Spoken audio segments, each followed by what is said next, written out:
Namaskaram and welcome to yet another chapter on the Seeker's Journal. So, after completing the Guru Puja program, I came back to Bangalore and I was practicing my sadhana. It was going quite intense,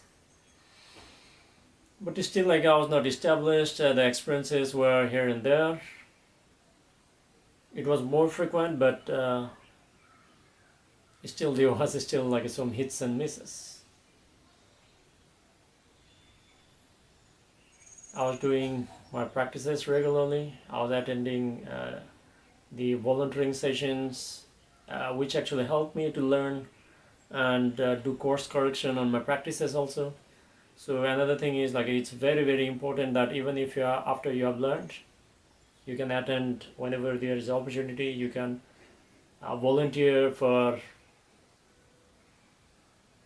certain programs like Hatha Yoga programs and other practices or inner engineering initiation practices or something where you can actually correct or even fine-tune your practices. Just like Sadhguru says that by fine-tuning you can reduce the friction.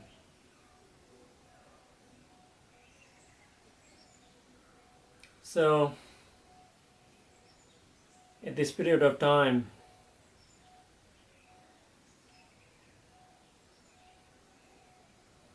I had already enrolled for the Samyama Sadhana program, which was about to take place in September. So it was only 4 or 5 months after the actual real Samyama program with Sadhguru. So the Samyama Sadhana program was for 4 days instead of 8 days. It was basically to establish your sadhana. And if you do not know about the Samyama, which I mentioned earlier, it is a silence program, the most advanced program that is offered to the non-Brahmacharis, non-Isha Brahmacharis.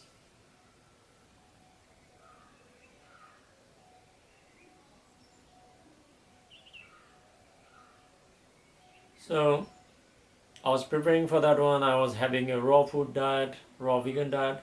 I was preparing for that one.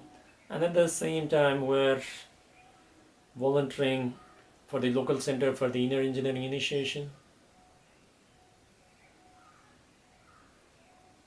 So one day I was supposed to volunteer outside, so I had done my Shambhavi Mahamudra practice twice already. And as I was at the back, I was told by the Anna that the teacher, Isha teacher, came to me and then told me that why are you not doing the practice? I told him that I've already done twice.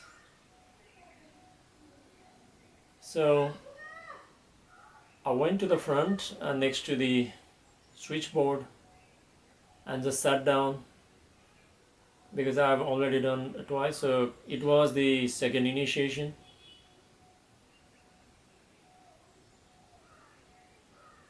And as the second initiation began, I finally knew. And my eyes were all wide open. And it felt like the waterfall or the torrent of energy.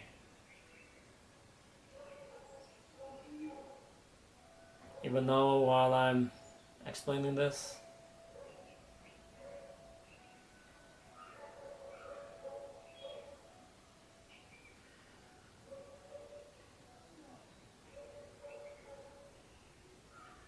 so as the initiation happened, second initiation started,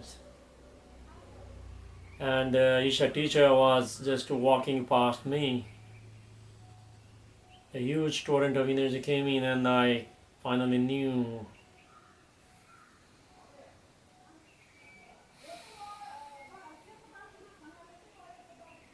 and I watched towards the back of the hall, trembling with energies. I can see a Swami sitting on a chair looking towards me and smiling. I felt that it was Sadhguru himself.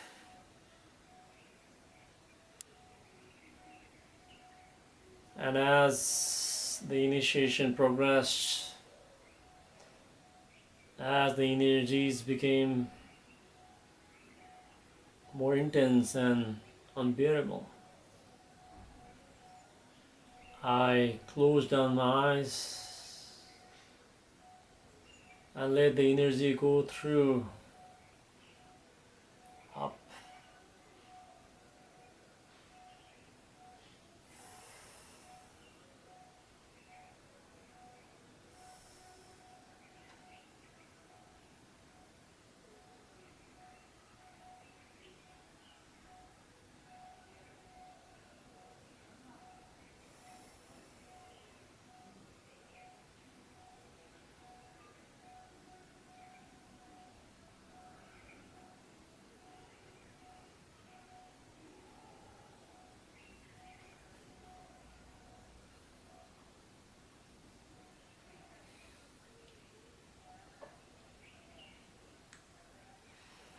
I was not even doing my sadhana. I was just sitting there as a volunteer. Tears overflowed.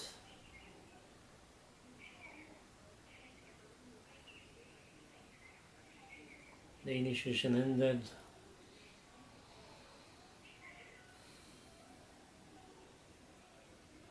I was slowly realizing that through my experiences,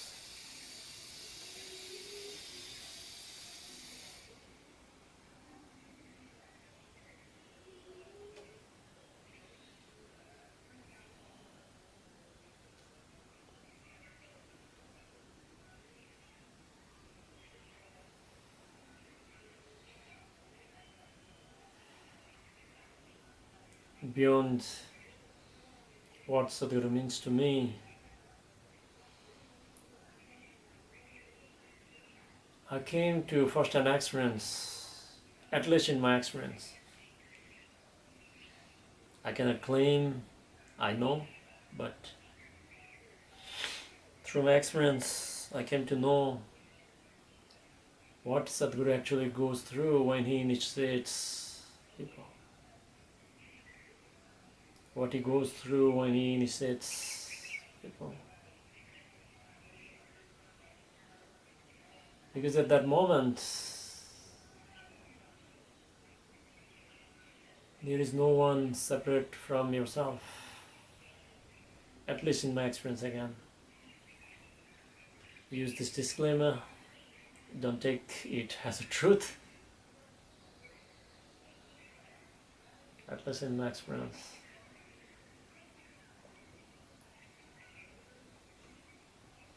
So the initiation ended.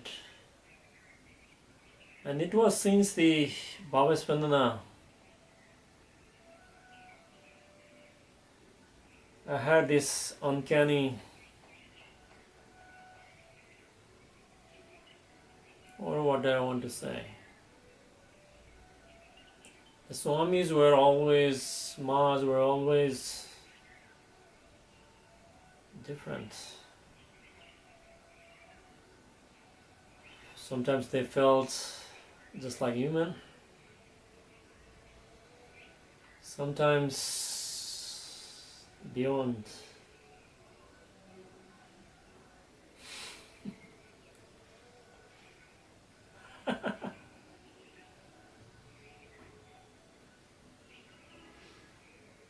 Even at the ashram also, there was a time when I was doing the volunteering at the Viksha Hall. I believe just after the Amavasya possibly. at that period, all the swamis and mas, they actually go into the silence, and when they come to break their sadhana,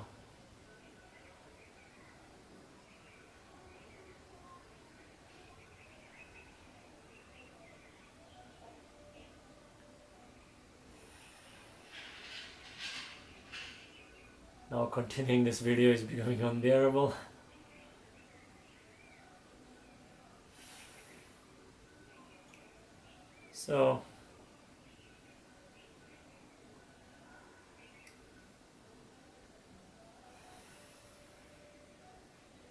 So when the Ma and Swamis come from the sadhana, the silence they are going to end on that night,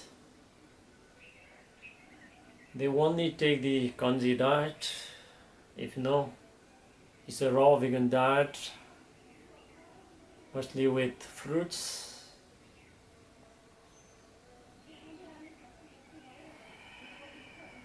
And other soaked nuts and other food.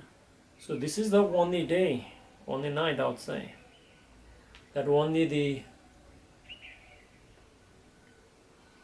non-brahmacharis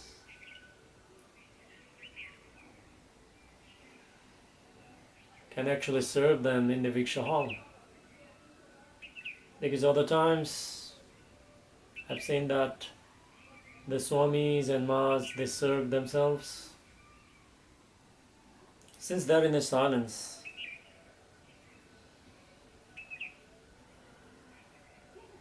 the volunteers also get this opportunity. So when they saw all of them entering the hall, and our kitchen lead volunteer told us that you should not be speaking at them, you have to just follow their sign language the best you can understand and just offer yourself. The tears came through my eyes that,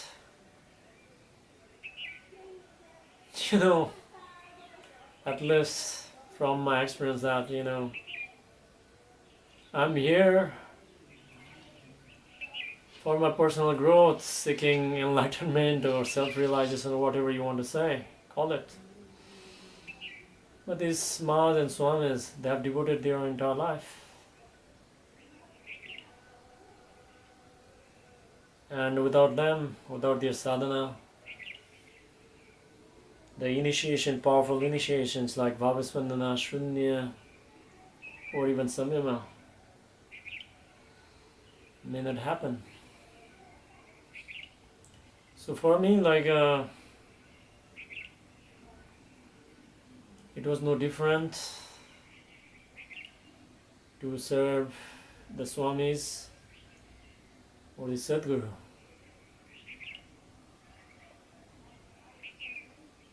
Why I'm mentioning you this is because it is a rare opportunity. It is very, very rare opportunity. And similar kind of opportunity is available when you volunteer for the local center also. Because most of the time, a Swami or Ma is going to come to the center during the initiation and to conduct the inner engineering program. And while we're having our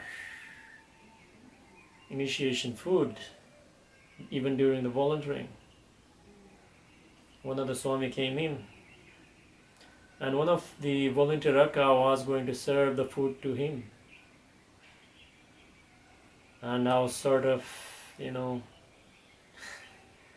jealous, as well as jealous is not the right word, but I missed the privilege. But the Saka was serving the food not knowing how privileged it was to serve a brahmachari.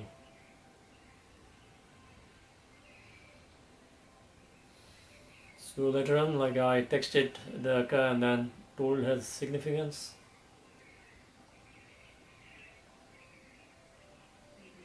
Now coming back to the post-initiation. So initiation completed, and then I met our coordinator Rakka, and I told her that although I am going for the Samyama Sadhana, but my Samyama Sadhana is just going to be a formality, because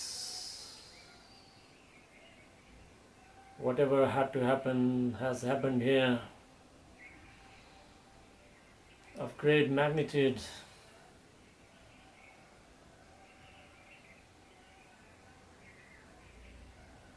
So volunteering activity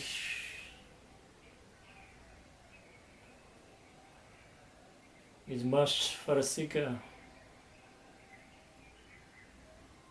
If you are yet to reach to a point where you have not established within yourself, then the volunteering is not the must, but the volunteering becomes an offering naturally, because you overflow. And that day I overflowed. And it was the time when I had the opportunity to